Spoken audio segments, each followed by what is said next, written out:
Next topic जो हम आपसे डिस्कस करने जा रहे हैं वो इलेक्ट्रिकल एनर्जी और पावर का कॉन्सेप्ट है। ठीक है, electrical energy and power. Electrical energy and power. Electrical energy and power. इसको डिस्कस करने के लिए हम आपके सामने एक छोटा सा सर्किट बना रहे हैं, आपकी बुक के अकॉर्डिंग नहीं।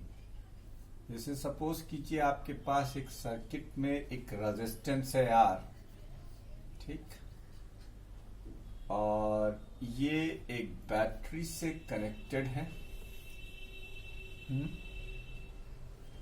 ये एक की लगी हुई है।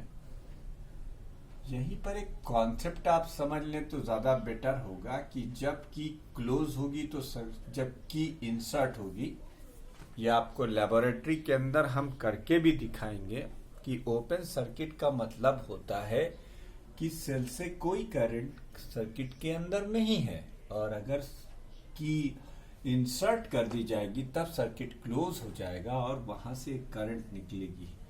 ये करंट बच्चों यहाँ बैटरी के पॉजिटिव टर्मिनल से निकलकर रेजिस्टेंस में जाएगी और फिर यहां से ऐसे वापस आ जाएगी। ठीक, ये बैटरी है। अब बैटरी ने आई करंट दी, क्या दी? आई करंट दी। तो हम लिखेंगे सपोज, मान लीजिए suppose I current flows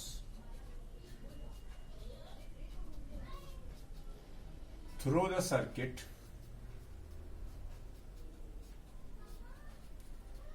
for time t।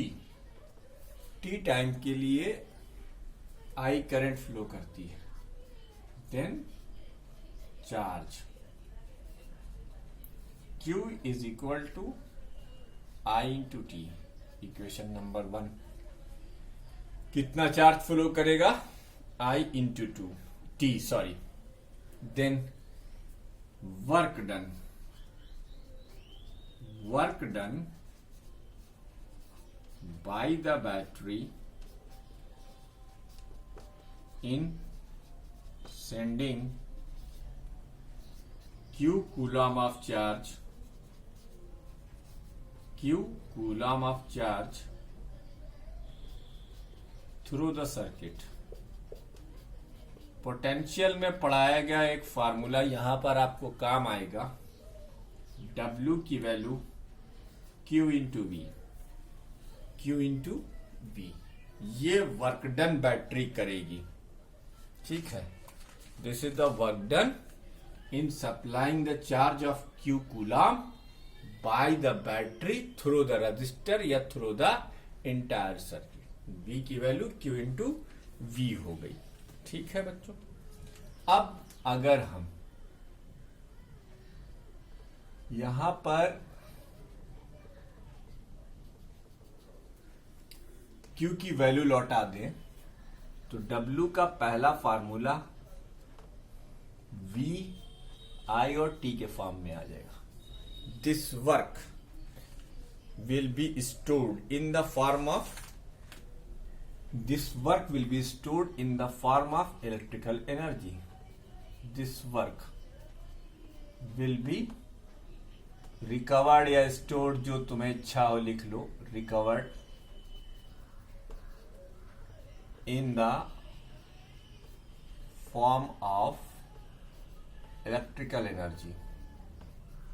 Electrical energy। तो electrical energy को यूजुअली हम E से लिखते हैं, इससे लिखते हैं E से। तो E का पहला फार्मूला एक बार फिर से बता दूं, E पर E एक और जगह हम यूज करते हैं इलेक्ट्रिक फील्ड में। E एक जगह और हम यूज करते हैं सिंबॉलिक फॉर्म में इलेक्ट्रोमोटिव फोर्स के लिए। यहां हम E इलेक्ट्रिकल एनर्जी के लिए यूज कर रहे हैं। तो हम इसे लिखेंगे इलेक्ट्रिकल एनर्जी ये जो आपकी इलेक्ट्रिकल एनर्जी है इसका पहला फार्मूला आ गया VIT। अब तो ये पहला फार्मूला हो गया, E is equal to VIT। This is the first formula। We know that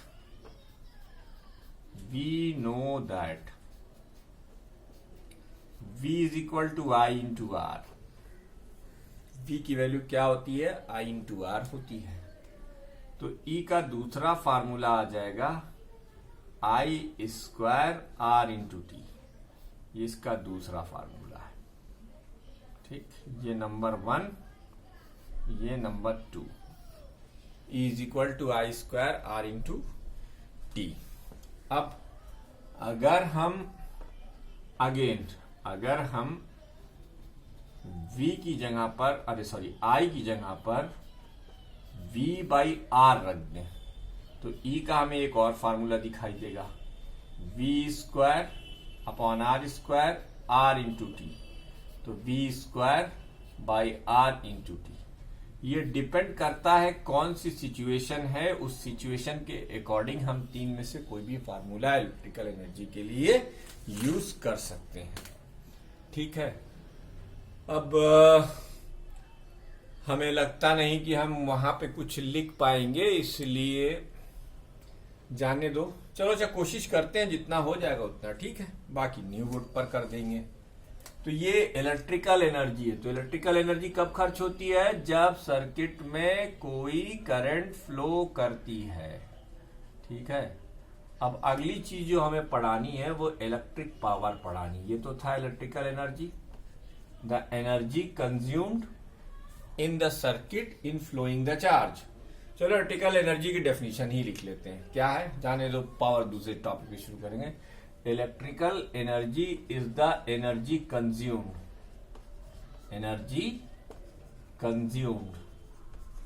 in supplying charge by the battery.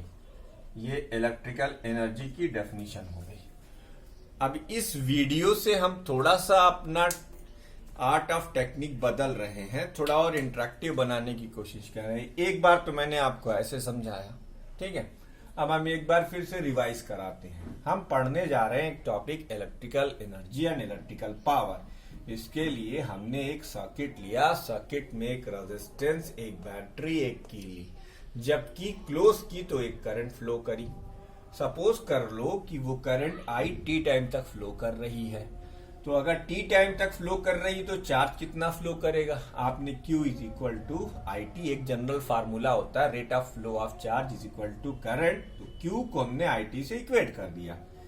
अब इस Q चार्ज को इस पूरे सर्किट में फ्लो कराने के लिए जो वर्क डन है वो कौन करेगा? बैटरी करेगी। वो कितना होगा?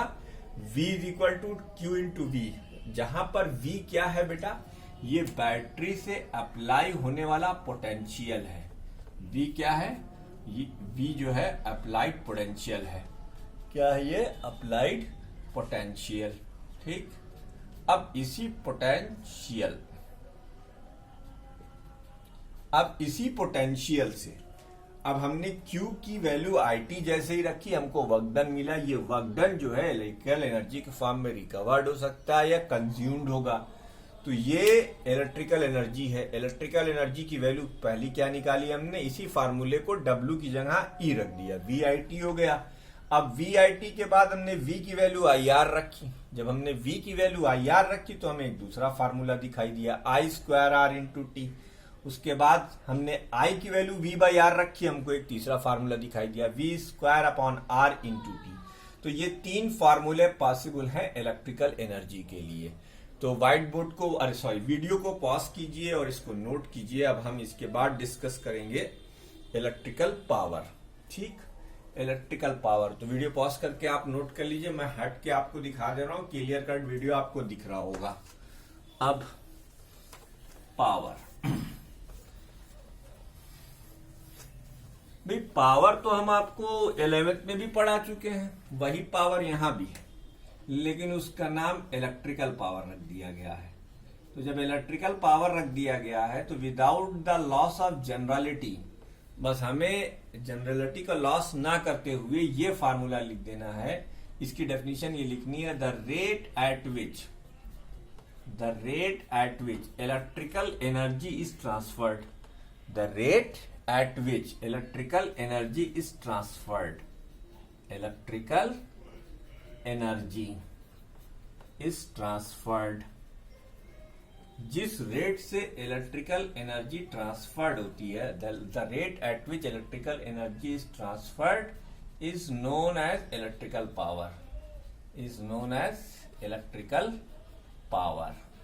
ठीक, वैसे जनरल पावर के लिए फार्मूला होता है वर्क डन अपॉन टाइम। तो यहां पर वर्क कौन कर रहा है, इलेक्ट्रिकल एनर्जी का वर्क है। यहां पे जो वर्क डन हो रहा है वो इलेक्ट्रिकल एनर्जी है। तो हम इलेक्ट्रिक पावर का फार्मूला लिख सकते हैं, इलेक्ट्रिक पावर का फार्मूला हम लिख सकते हैं, इलेक्ट्रिक एनर्जी अपॉन टाइम, यानी it implied that P is equal to E और W अपॉन T। क्योंकि हमने E को ही W के इक्विवेलेंट किया था, तो E लिखो या W लिखो, बात एक ही है। अब P का पहला फार्मूला, E का फार्मूला है VIT अपॉन T। तो इलेक्ट्रिकल पावर का पहला फार्मूला क्या आ गया, VI। ये पहला फार्मूला है। ठीक है। तो अब यहां से देखो इलेक्ट्रिकल पावर की यूनिट क्या आई, the unit of electrical power, the unit of electrical power ये आई वोल्ट इनटू एम्पियर। अगर इसे आप थोड़ा सा सॉल्व करोगे तो ये वाट के फॉर्म में कन्वर्ट हो जाएगी, यानी कोई नई चीज नहीं है, वही। ठीक है भाई। तो VI electrical power, the unit of electrical power भी वाट ही होती है। अब अगर हम V की जगह पर I square R into T रख देंगे तो हमें इसका दूसरा formula I square into R दिखाई देगा। ये इसका दूसरा फार्मूला हो गया। ठीक, और अगर हम E की जगह पर अगर हम V square by R into T रख देंगे तो हमें इसका तीसरा फार्मूला दिखाई देगा, V स्क्वायर अपॉन R। अब ये सिचुएशन पे डिपेंड करता है कि कौन सी सिचुएशन में हम कौन सा फार्मूला यूज करेंगे। तो अब इसके बाद इसके अंदर एक और चीज आपको बतानी रह गई है, किलोवाट आवर क्या होता है। सबसे पहले तो ये जान लीजिए 1 किलोवाट ये बिगर यूनिट ऑफ एनर्जी है, बिगर यूनिट ऑफ पावर है, और इसकी वैल्यू होती है 10⁻³ वाट। ऐसे ही हम एक और यूनिट डिफाइन करते हैं, मेगावाट। 1 मेगावाट ये और अनदर बिगर यूनिट है, बिगर यूनिट ऑफ पावर। इसकी वैल्यू क्या होती है, 10⁻6 वाट। ये 10⁻6 वाट होती है, ये उसकी एक और बिगर यूनिट हो गई, राइट। तो ये दो बिगर यूनिट हो गई उसकी, एक किलोवाट और एक मेगावाट। अब किलोवाट आवर क्या होता है, ये है commercial unit of electricity, kilowatt hour. तो वीडियो को पॉज कर इसको भी नोट कर लीजिए और कमेंट में जरूर बताइए कि अब वीडियो की क्वालिटी और वॉइस क्वालिटी में डिफरेंस आ गया है कि नहीं। ठीक है, तो ये आपने नोट कर लिया। अच्छा, हमको वो तरीका नहीं पसंद है, मैं बहुत क्लियर कट बताऊं कि पहले मैं व्हाइट बोर्ड पर पूरा छाप दूं और फिर उसे एक्सप्लेन कर दूं। जैसे मैं आपको क्लासरूम में पढ़ाता था वैसे ही मैं आपको यहां भी पढ़ा रहा हूं। कमर्शियल यूनिट, अब इस पर सवाल भी बताता हूं। कमर्शियल यूनिट ऑफ इलेक्ट्रिसिटी या इलेक्ट्रिकल एनर्जी। ठीक बेटा, इलेक्ट्रिकल एनर्जी की कमर्शियल यूनिट यानी जिस में बिजली खरीदी या बेची जाती है वो जानते हैं आप क्या है? 1 kilowatt hour. Kilo watt hour यानी KWH is the kilowatt hour is the commercial unit of electrical energy. ये कमर्शियल यूनिट है इलेक्ट्रिकल एनर्जी की। ठीक, kilowatt hour is the commercial unit of electrical energy. Kilowatt hour is the commercial unit of electrical energy. 1 kilowatt hour, 1 kilowatt hour is defined as the electrical energy consumed, as the electrical energy consumed by an electrical appliance, by an electrical appliance having power 1 kilowatt in 1 hour. 1 घंटे में 1 kilowatt power का instrument, electrical instrument, जैसे मान लीजिए आपके घर में एक प्रेस है, उसकी वॉटेज 1 किलोवाट है या 1000 वाट है, तो 1 घंटा जब आप जलाएंगे तो 1 किलोवाट एनर्जी आपकी कंज्यूम्ड हो जाएगी। अब वो एनर्जी आपको किस फॉर्म में मिलेगी? हीट के फॉर्म में।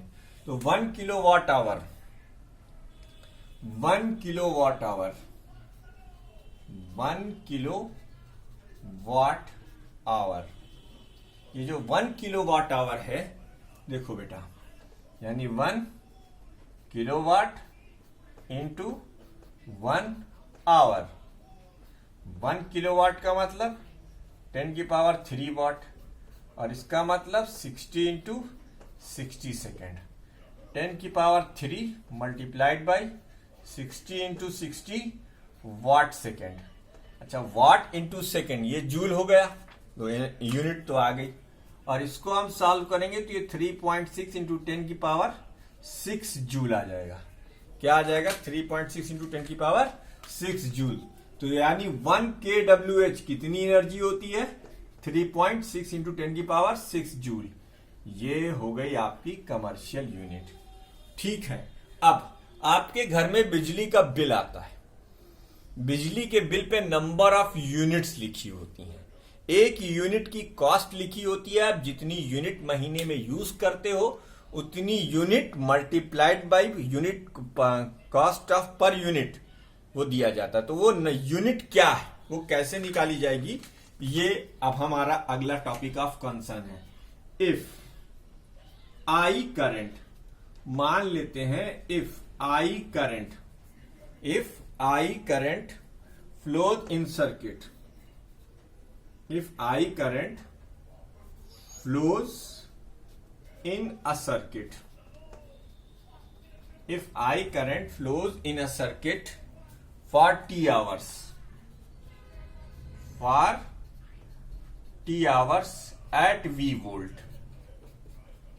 मान लीजिए कि आई करंट फ्लो करती है in a circuit for T hours at V volt, then the electrical energy dissipated, then electrical energy dissipated, कितनी इलेक्ट्रिकल एनर्जी आप खर्च कर देंगे? इलेक्ट्रिकल एनर्जी डिसिपिएटेड, कितनी इलेक्ट्रिकल एनर्जी खर्च कर देंगे? तो इलेक्ट्रिकल एनर्जी डिसिपिएटेड का फार्मूला होगा पावर इनटू टाइम, और पावर का फार्मूला होगा current into volt, current into voltage into time, current into voltage into time. ठीक, अच्छा, करंट इंटू वोल्टेज यानी V इंटू आई। अच्छा, V को आप लिखो वोल्ट में और I को लिखो आप एम्पियर में। ठीक है, एम्पियर में। अच्छा, और टी को लिखो आप आवर में। ठीक, अब अगले स्टेप में नहीं दिख रहा है, चलिए इसके नीचे का आपको नहीं दिख रहा है, थोड़ा सा सीधा करते हैं इसको। तो देखिए सब तो रिकॉर्ड है, तो अगर हम, या एक काम करो, वीडियो को पॉज कर लो और इसको नोट कर लो फटाफट। हम ऊपर का इतना वाला इरेज करके इसको पूरा कर देते हैं। ठीक है बच्चा लोग, तो ये जो है इलेक्ट्रिकल एनर्जी की डेफिनेशन तो आपको पता ही है। तो अब इसके ऊपर हम कंटिन्यू कर रहे हैं यहां, इसके ऊपर हम कंटिन्यू कर रहे हैं यहां। तो ये हो जाएगा, अब देखो ये वाट में आ गया, VI watt multiplied by time into hour. चलो अगर इसको हम उसमें कन्वर्ट कर दें, किलोवाट में, किसमें कन्वर्ट कर दें, किलोवाट में, तो हमें क्या करना पड़ेगा, हमें लिखना पड़ेगा VI अपॉन 1000। वाट की जगह पर क्या लिख देंगे हम, किलोवाट। ठीक, और टी क्या है, आवर में है। ठीक, किलोवाट आवर में। ठीक, तो ये number of units, number of units कैसे निकालोगे, ये नंबर ऑफ यूनिट्स जो होगी ये होगा VIT अपॉन 1000 किलोवाट आवर। खत्म। ये आप नंबर ऑफ यूनिट कंजम्पशन निकाल सकते हैं। जैसे मिसाल के तौर पर आपके पास एक बल्ब है, बल्ब की वॉटेज 100 वाट है, आप उसे 10 घंटा अगर जलाएंगे तो आपने कितनी इलेक्ट्रिकल एनर्जी यूज की, 100 watt multiplied by 10 hours, that is 1000 watt hour, यानी 1 किलोवाट आवर। तो कितनी यूनिट बिजली खर्चा हुई, 1 किलोवाट आवर डिवाइडेड बाई 1000, यानी 1 यूनिट। इसकी एक और मिसाल समझ लीजिए, आपने एक एलईडी ली जिसकी वाटेज 10 वाट है, अब उससे आपने 10 घंटा जलाया तो उसमें कितनी वाटेज खर्चा हुई, 10 वाट मल्टीप्लाइड बाई 10 आवर, यानी 100 वाट आवर। अब जब आप इसे 1000 से मल्टीप्लाई करेंगे, डिवाइड करेंगे, तो क्या हो जाएगा, 0.1 वाट आवर। तो अब देखिए, इसीलिए एलईडी को प्रीफर किया जाता है आपके नॉर्मल बल्ब पे। नॉर्मल बल्ब की वाटेज 100 वाट पर जो बिजली जो रोशनी देती है, वही 10 वाट की एलईडी दे सकती है।